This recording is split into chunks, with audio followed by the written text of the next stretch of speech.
السلام علیکم پیارے بچوں آج ہم حروف تہجی کے حرف زے کی کہانی سنیں گے۔ یاد رکھیے گا، حرف زے رے کے خاندان کا تیسرا حرف ہے۔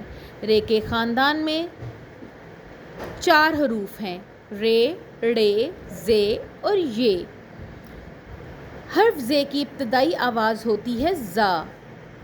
چلیے کہانی سنتے ہیں۔ ز زروا نے ز زردہ کھاتے ہوئے ز زرافہ اور ز زیبرا کی طرف دیکھا۔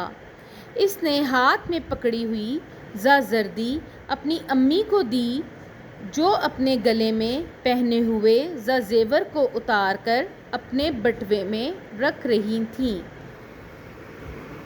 بچوں ان الفاظ کو دہرائیے: زروا، زردہ، زرافہ، زیبرا، زردی، زیور۔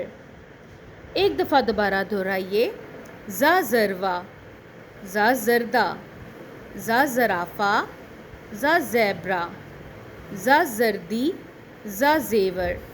پیارے بچوں ایک دفعہ دوبارہ دہرائیے: زے ز زروا، زے ز زردہ، زے ز زرافہ، زے ز زیبرا، زے ز زردی، زے ز زیور۔ شاباش پیارے بچوں، کیا آپ نے غور کیا؟ ان سب الفاظ کی ابتدائی آواز زا ہے اور یہ آواز حروف تہجی کے حرف زے کی ہے، جس کے اوپر ایک نقطہ ہوتا ہے۔ پیارے بچوں ایسے اور الفاظ تلاش کیجیے اور اپنے دوستوں سے ان کے متعلق گفتگو کریں۔ اگلے سبق تک کے لیے اپنا خیال رکھیں۔ اللہ حافظ۔